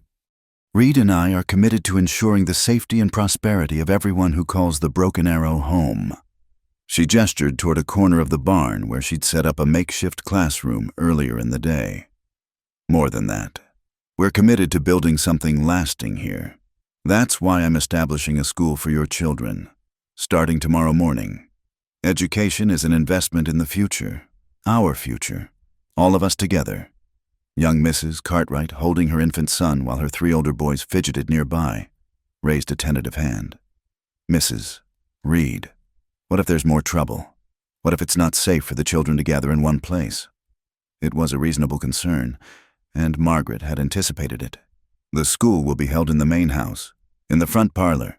It's the most secure building on the ranch, and there will always be armed guards nearby. Your children's safety is my personal responsibility." She saw Samuel enter the barn quietly, taking a position near the back where he could observe without dominating the conversation. His presence was reassuring, but she was gratified to realize she didn't need him to speak for her. "Beyond safety," Margaret continued, "I want to talk about what we're building here. This ranch isn't just Mr. Reed's property. It's a community. Each family here has skills, knowledge, and strength that makes all of us more secure. The Cartwrights know more about raising healthy cattle than anyone in the territory. The Hendersons can coax crops out of desert soil that would defeat most farmers. The Millers' blacksmithing keeps our tools and equipment in perfect repair. She could see the adults straightening slightly, taking pride in the recognition of their contributions. What I'm offering is education that will make your children worthy inheritors of what you're building. Reading, writing, arithmetic certainly, but also history, geography, and the kind of critical thinking that will help them face whatever challenges the future brings. After the families had dispersed, most seeming more optimistic than when they'd arrived, Samuel approached Margaret as she was extinguishing the oil lamps. "Well done," he said simply. "You may have just prevented a mass exodus." "I hope so." Margaret blew out the last lamp, leaving them in the gentle glow of moonlight filtering through the barn's open doors. "Samuel, I need to ask you something." "Of course." "Today, when you went to investigate the fire, you took considerable risks. If something had happened to you, what would become of all this? The ranch, the families, the fight against the syndicate?" Samuel was quiet for a moment, his expression thoughtful in the dim light. "Are you asking about practical arrangements, or about something more personal?" "Both, I suppose. Practically speaking, my will leaves everything to you. The ranch, the water rights, the mineral claims, all of it would be yours to manage as you see fit." He paused. "As for the more personal aspects, I suppose that would depend on whether you'd discovered any reason to care about preserving what I've built here." The honesty in his voice surprised her. This wasn't the calculated strategist who had researched her background and engineered their marriage. This was a man genuinely uncertain about whether his efforts to build something meaningful had any value to the woman he'd married. "I have," Margaret said softly. "Found reasons to care. In the weeks that followed, a new rhythm established itself at the Broken Arrow Ranch. Margaret's school proved enormously popular with both children and parents, providing a sense of normalcy that helped counteract the underlying tension of potential threats. She discovered that teaching ranch children presented unique challenges. They were practical, independent, and often possessed knowledge about livestock, weather, and survival that surpassed her own. 8-year-old Tommy Cartwright could predict rain by the behavior of cattle better than most grown men could by reading the sky. The Henderson twins, barely 6 years old, could identify edible plants and calculate feed requirements with startling accuracy. Margaret found herself learning as much as she taught, gaining insights into frontier life that no amount of book learning could have provided. Samuel, meanwhile, began including her in discussions about ranch management and defensive preparations. It started with casual conversations over dinner, but gradually evolved into formal consultations about everything from crop rotation to legal strategies for dealing with the syndicate's pressure tactics. "Your father's legal training is proving more valuable than I anticipated," Samuel told her one evening as they reviewed correspondence from his lawyer in Tucson. "The way you analyzed that water rights contract saved us from making a potentially disastrous agreement." Margaret felt a warm glow of satisfaction. For the first time since her father's death, her education and intellectual capabilities were being fully utilized. "I've been thinking about that syndicate contract you showed me, the one Whitman tried to pressure the Morrison family into signing. There are several clauses that could be challenged in territorial court." "On what grounds?" "Coercive circumstances. For one, when a family has had their water source mysteriously poisoned and their cattle scattered. Any contract they signed could be argued as signed under duress." Margaret pulled out a sheet of paper covered with her careful notes. "More than that. Some of these mineral rights clauses appear to exceed what territorial law actually allows Eastern investment companies to claim." Samuel studied her analysis with growing interest. "You think we could build a legal case against their entire operation?" "I think we could at least slow them down significantly. Legal challenges take time, cost money, and attract attention. The syndicate's whole strategy depends on being able to pressure families quickly and quietly. If we can force them into prolonged court battles, we level the playing field." Samuel's smile was genuine and admiring. "Margaret, This is brilliant. Why didn't I think of involving you in the legal aspects from the beginning? The question hung between them, and Margaret realized they were approaching dangerous territory. The answer, of course, was that Samuel's original plan had involved using her respectability and water rights, not her intellect and legal knowledge. His failure to anticipate her capabilities was a reminder of how their relationship had begun. Perhaps, she said carefully, because our partnership has evolved beyond what either of us initially envisioned. Something shifted in Samuel's expression. Yes, it has. The moment stretched between them, charged with possibilities that neither quite knew how to address. Then the sound of horses approaching broke the spell, and Samuel moved to the window. "Daniel's back from town," he announced, though something in his tone suggested this wasn't routine business. Margaret followed him to the front porch, where Daniel Hartwell was dismounting with obvious urgency. Behind him rode two men she didn't recognize, one wearing a badge that identified him as law enforcement. "Samuel," Daniel called. "This is Sheriff Morrison from Tucson. He's got news about the syndicate." Sheriff Morrison was a lean man of perhaps 40, with intelligent eyes and the careful bearing of someone accustomed to dealing with dangerous situations. He touched his hat respectfully to Margaret before addressing Samuel. "Mr. Reed, I'm afraid I have some disturbing information. We've arrested 3 men in connection with the cattle poisoning incidents up north, under questioning. They admitted to being hired by representatives of the Whitman Syndicate." Margaret felt a surge of vindication. Finally, concrete proof of what they'd all suspected. "That's excellent news. Sheriff," Samuel said, "will you be able to bring charges?" "That's where things get complicated." Morrison's expression was grim. "The men we arrested are small-time criminals from California. They were hired through intermediaries and can't directly connect their actions to anyone associated with Whitman himself. Meanwhile, Whitman's lawyers are claiming their client has never even heard of these men. So they get away with it," Margaret said, unable to keep the frustration from her voice. "Not necessarily." Morrison turned to include her in the conversation.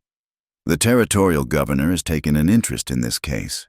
He's concerned about Eastern investment companies using illegal tactics to acquire land and resources.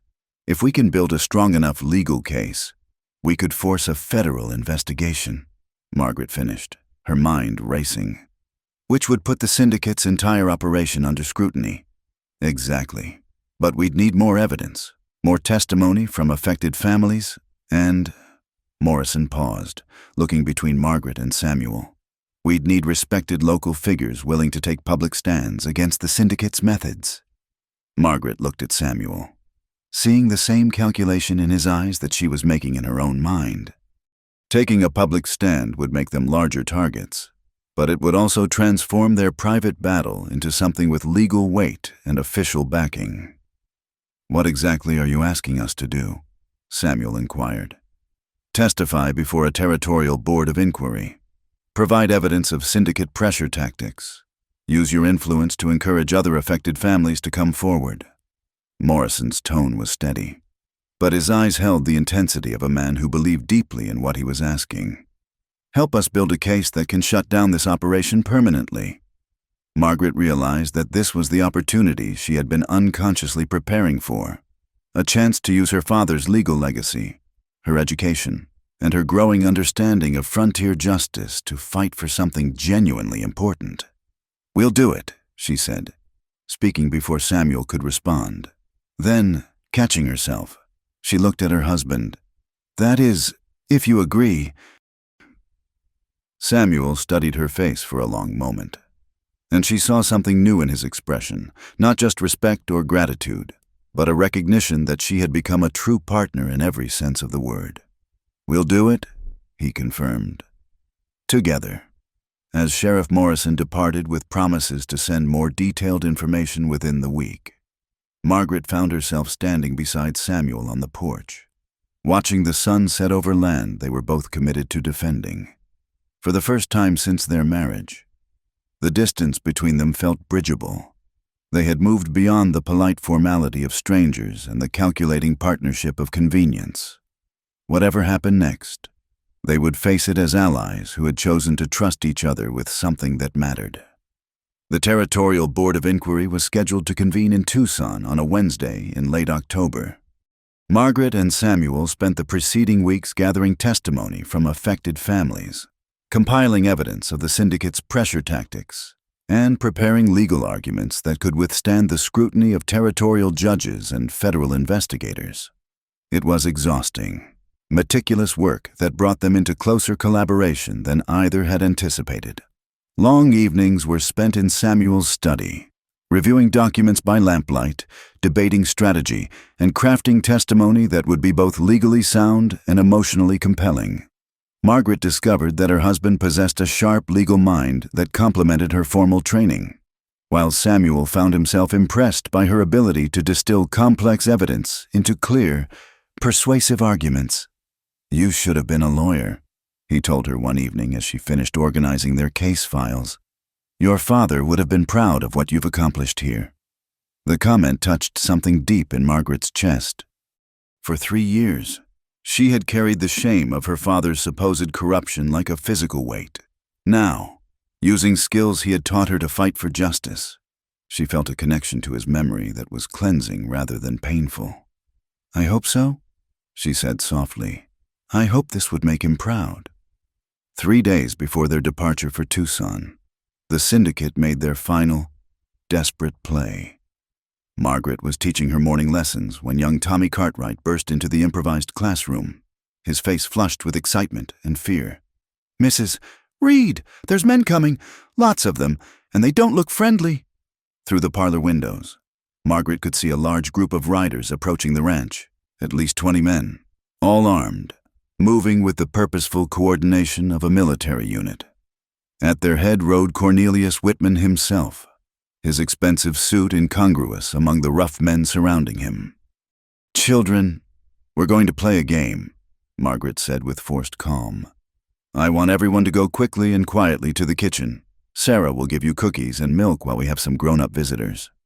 The children, sensing the underlying tension despite her cheerful tone, filed out with unusual docility.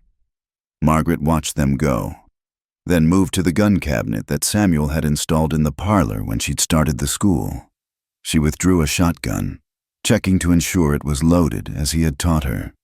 Outside, she could hear voices, Samuel and Daniel confronting the riders, the conversation too distant to make out words but clearly tense. Margaret positioned herself at the front window where she could observe while remaining partially concealed. Whitman was speaking, gesturing broadly as if making some grand proclamation. His men had spread out to surround the immediate area around the house, a tactical formation that spoke of military experience.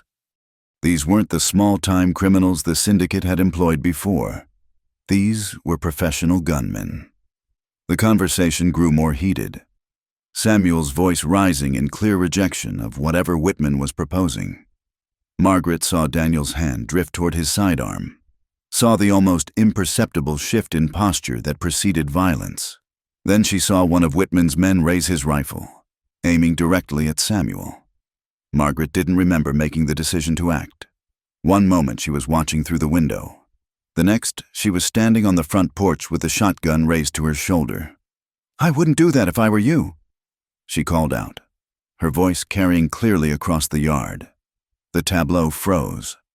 Every man in the courtyard turned to look at her, a woman in a simple calico dress, holding a weapon with obvious competence, standing alone against 20 armed men.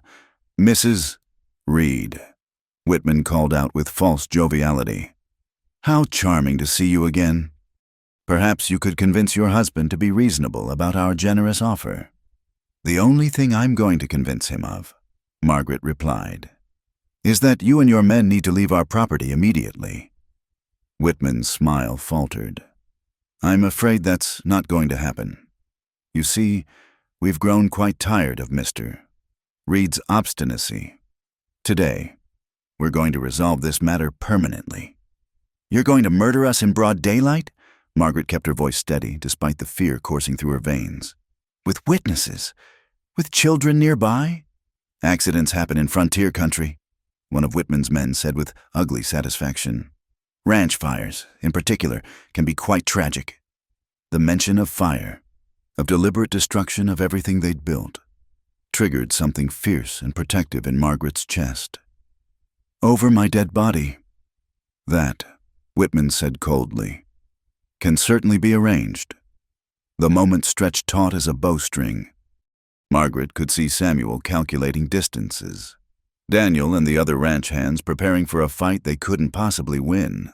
20 professional gunmen against perhaps 8 defenders, with women and children in the house behind them. Then the sound of approaching horses shattered the tension.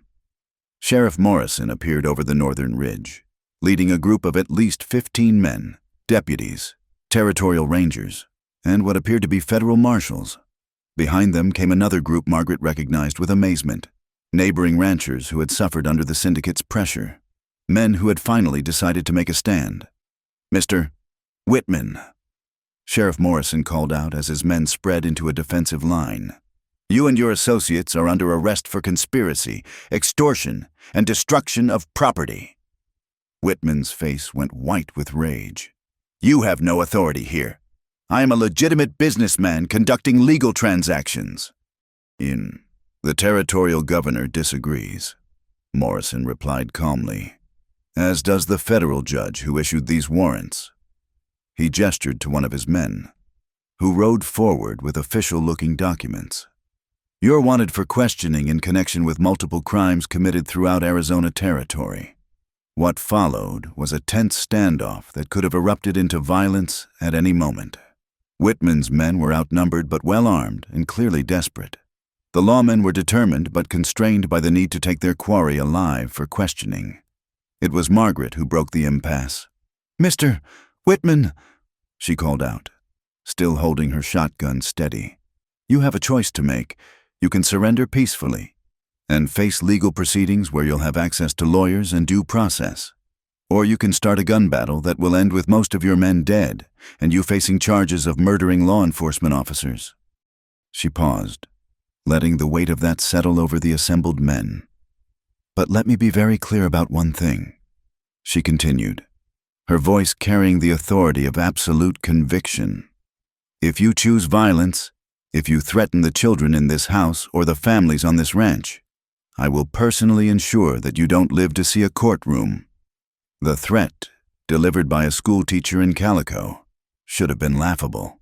Instead, something in Margaret's tone, the quiet certainty of a woman who had found something worth defending, made every man in the courtyard take it seriously. Whitman looked around at his men, at the law enforcement officers surrounding them, at the neighboring ranchers who had finally united against his intimidation. The calculation in his eyes was almost visible as he weighed his dwindling options. "Stand down," he ordered his men, his voice bitter with defeat. "We'll settle this in court." The surrender, when it came, was anticlimactic. Whitman and his lieutenants were taken into custody with surprising efficiency, while the hired gunmen were disarmed and arrested on various charges. Sheriff Morrison's deputies discovered evidence of arson, cattle theft, and water source contamination in their saddlebags, enough to support serious criminal charges against the entire operation. As the prisoners were led away, Margaret finally lowered her shotgun, her hands shaking with delayed reaction. Samuel appeared at her side instantly, his face pale with concern. "Are you all right?" "I think so." Margaret looked around at the dispersing crowd of lawmen and neighbors, at the ranch that had been minutes away from destruction. "Is it over?" "The immediate threat is," Samuel replied. "The legal proceedings will take months, but yes, I think the worst is over." Daniel Hartwell approached with obvious relief. "Mrs. Reed, that was the bravest thing I've ever seen, standing up to 20 armed men like that." "I had help," Margaret said, gesturing toward Sheriff Morrison and the assembled ranchers. "And I had something worth protecting." As the excitement died down and normal ranch activities resumed, Margaret found herself in the kitchen with Sarah Hartwell, who was organizing food for the children who had spent the morning hiding behind the pantry. "I keep thinking about what could have happened," Sarah said quietly, "if Sheriff Morrison hadn't arrived when he did." "But he did arrive," Margaret pointed out. And we were ready for them. The children were safe, the ranch hands were prepared, and we had allies we could count on. Because of the school. Sarah realized. Because of the way you brought the community together. Convinced everyone they had something worth fighting for. Margaret considered this. The school had indeed created bonds between families that had previously existed in isolation. More than that, it had given everyone, parents and children alike, a vision of a future worth protecting. That evening, as Margaret and Samuel sat on their front porch watching the sunset, they talked quietly about what the day had meant. "I need to apologize," Samuel said suddenly. "For what?" "For underestimating you. When I researched your background, when I planned our marriage, I saw you as a solution to my problems, a respectable wife, a source of water rights, a way to legitimize my position." He turned to face her directly. "I never imagined you would become this." "What am I now?" Margaret asked, genuinely curious about his answer. "My partner, my equal, the person I trust most in the world." Samuel's voice was quiet but certain. "Today, when I saw you standing on that porch with a shotgun, ready to fight 20 armed men to protect our home, I realized I've fallen in love with my own wife." The words hung between them in the gathering twilight. Margaret felt her heart skip, not with the giddy excitement of first romance, but with something deeper and more substantial, the recognition of a connection forged through shared struggle and mutual respect. "Samuel," she said softly, "when I agreed to marry you, I thought I was trading my independence for security. Instead, I found something I never expected." "What's that?" "Purpose, partnership, the chance to build something meaningful with someone I respect." She paused, gathering courage. "The chance to love someone who sees me as more than just a convenient solution to his problems." When Samuel kissed her, it was nothing like the perfunctory ceremony of their wedding day. This was the kiss of two people who had discovered each other gradually, who had built trust through shared challenges, and who were ready to explore whatever came next. As they sat together in the comfortable silence that followed, Margaret reflected on how much had changed since that desperate day when Samuel Reed had first knocked on her schoolhouse door. She had gained security, yes, but more than that, she had found her strength, her purpose, and, unexpectedly, her heart's companion. The fight against the syndicate had been won, but Margaret suspected their greatest adventures still lay ahead. 6 months after the confrontation with the Whitman syndicate, Margaret stood on the front porch of the Broken Arrow Ranch, watching the morning sun paint the mountains gold. The territorial court proceedings had concluded 2 weeks prior with decisive verdicts against Cornelius Whitman and his associates. The man who had terrorized ranchers throughout Arizona Territory would spend the next decade in federal prison, his vast financial empire dismantled and distributed among his victims. But for Margaret, the legal victory was only one measure of how much had changed since that terrifying October morning. The ranch itself had transformed in ways both subtle and profound, where once the community had felt fragile, held together by necessity and mutual fear. Now it possessed the confident permanence of people who had fought for something and won. New families had arrived. Word had spread that the Broken Arrow offered both opportunity and security under the leadership of Samuel and Margaret Reed. The school had expanded beyond Margaret's wildest expectations. What had begun as lessons for 12 children in a makeshift parlor classroom now occupied its own dedicated building, constructed by the ranch hands during the winter months. 23 students ranging in age from 5 to 16 gathered each morning to learn not just reading and arithmetic, but geography, history, and the kind of critical thinking that would prepare them for whatever challenges the future might bring. "You're up early," Samuel's voice came from behind her, accompanied by the familiar sound of his boots on the wooden boards. "I wanted to see the sunrise. I've been thinking about the letter from Catherine." Samuel moved to stand beside her, close enough that she could feel the warmth radiating from his body in the cool morning air. Still trying to decide whether to invite her for a visit, Margaret nodded, her fingers absently turning the wedding ring that had come to feel natural on her hand. The letter from her sister had arrived 3 days ago, full of questions about Margaret's new life and tentative suggestions about a possible visit to Arizona Territory. The prospect of seeing Catherine again filled Margaret with equal measures of joy and apprehension. "What worries you about it?" Samuel asked, his tone carrying the gentle patience she had come to treasure. "I suppose I'm afraid she won't understand what I've found here. When I left Boston, Catherine saw me as a woman fleeing scandal and failure. Now," Margaret gestured toward the thriving ranch spread before them. "How do I explain that what she might see as exile has become home? By showing her," Samuel suggested. "By letting her see who you've become, what we've built together." The word "together" still had the power to make Margaret's heart skip. Their marriage had evolved into something neither of them had planned, but both had come to cherish. What had begun as a calculated partnership had deepened into genuine love.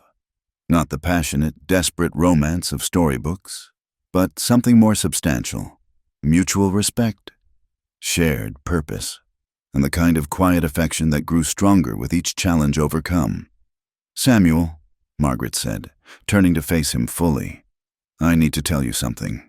Something in her tone made him alert, his blue eyes searching her face with concern. "What is it?" "I'm with child."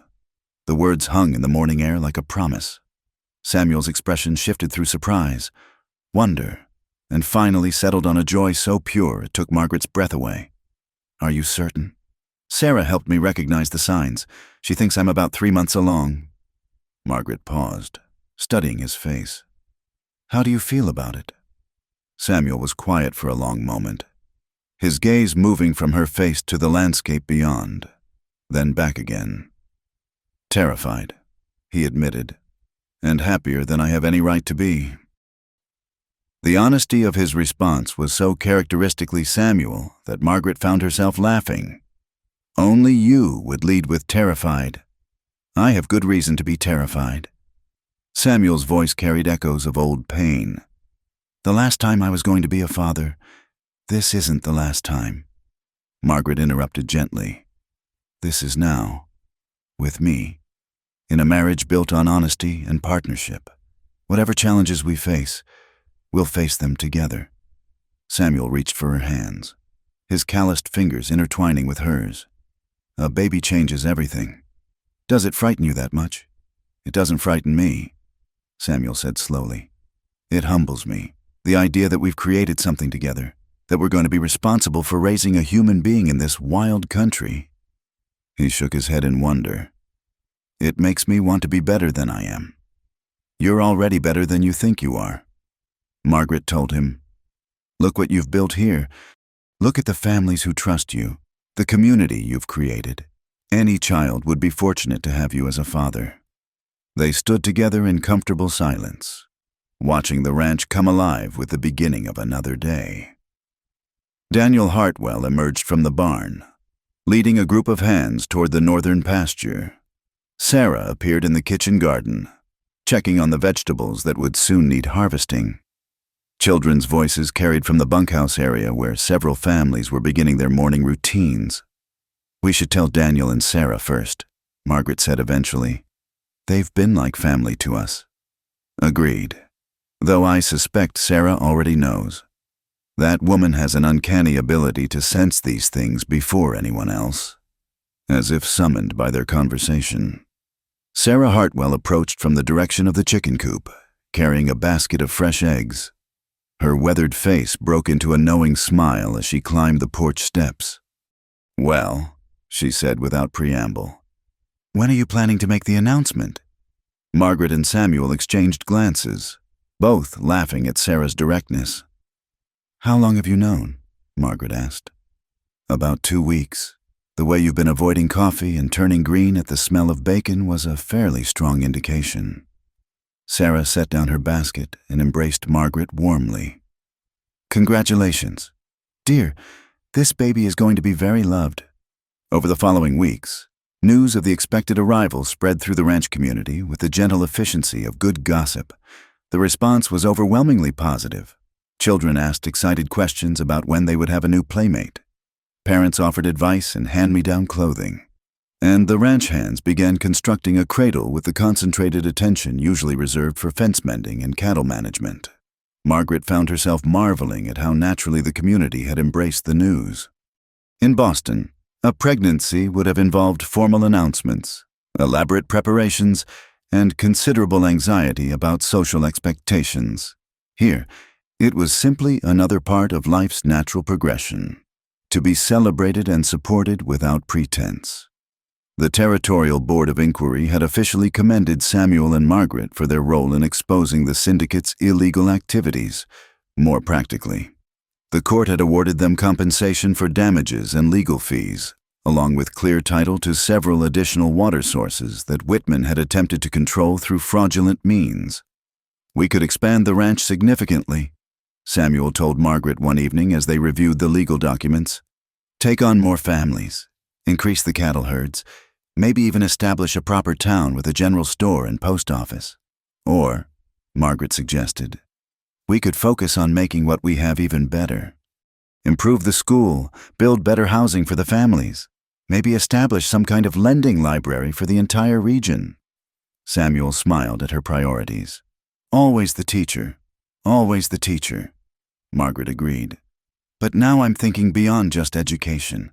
This community has something special, people helping each other, children growing up safe and loved, families building something lasting. Maybe that's more valuable than size or wealth." "You're probably right." Samuel leaned back in his chair, studying her with the expression of a man still amazed by his good fortune. "Have I mentioned lately that marrying you was the smartest thing I ever did? Even though I wasn't part of your original plan. Especially because you weren't part of my original plan. The woman I researched and calculated about turned out to be far more interesting than the woman I thought I was getting." Margaret felt the familiar flutter of contentment that came from being truly known and appreciated. "I never thanked you properly." "For what?" "For seeing potential in me that I didn't see in myself. For giving me the chance to discover what I was capable of." Margaret placed her hand over her still flat stomach. "For giving me a future I never could have imagined."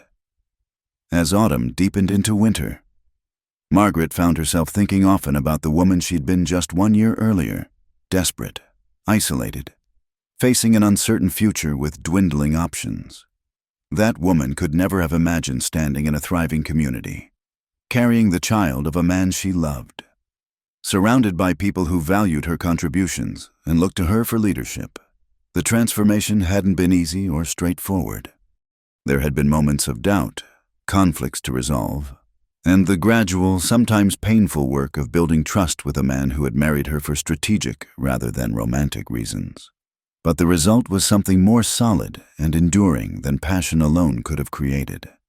Catherine's visit was scheduled for spring.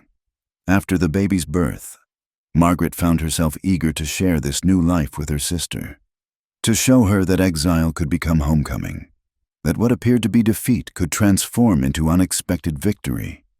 Standing on the porch in the gathering twilight, watching Samuel work with the ranch hands to secure the cattle for the night, Margaret reflected on the strange paths that had brought them all together. The Whitman Syndicate's threats had been intended to destroy what Samuel had built, but instead they had forged the community into something stronger and more united. The school bell rang across the ranch, not calling children to lessons, but marking the end of another successful day. Lights appeared in windows as families gathered for evening meals. Somewhere in the distance, someone was playing a fiddle, the melody carrying on the crisp air like a promise of continued celebration. Margaret placed both hands on her stomach, imagining the child growing there. A child who would be born into security and love, who would grow up in a place where education was valued, where community mattered, where the land itself taught lessons about persistence and hope. "Mrs. Reed?" A small voice interrupted her reverie. She turned to see little Emma Patterson, now one of her most advanced students, approaching with a carefully wrapped bundle. "What do you have there?" "Emma?" "It's a present. For the baby." Emma's face was flushed with excitement as she handed over the package. "Mama helped me knit it." Margaret unwrapped the bundle to reveal a tiny pair of booties, perfectly crafted in soft yellow wool. The workmanship was excellent, but more moving was the obvious care and love that had gone into every stitch. "Emma, they're beautiful. Thank you so much. Do you think the baby will like them?" "I think the baby will treasure them," Margaret said seriously. "And so will I." As Emma skipped away, Margaret held the tiny booties up to catch the last light of the setting sun. Such a small gift, but it represented something immeasurable. The welcome of a community, the promise of belonging, the assurance that this child would grow up surrounded by people who cared about its welfare. Samuel appeared at her side, dusty from his work, but smiling at the sight of the booties in her hands. "Another present?" "From Emma Patterson. I think half the ranch is knitting something for this baby." "Good thing," Samuel said, wrapping his arms around her from behind.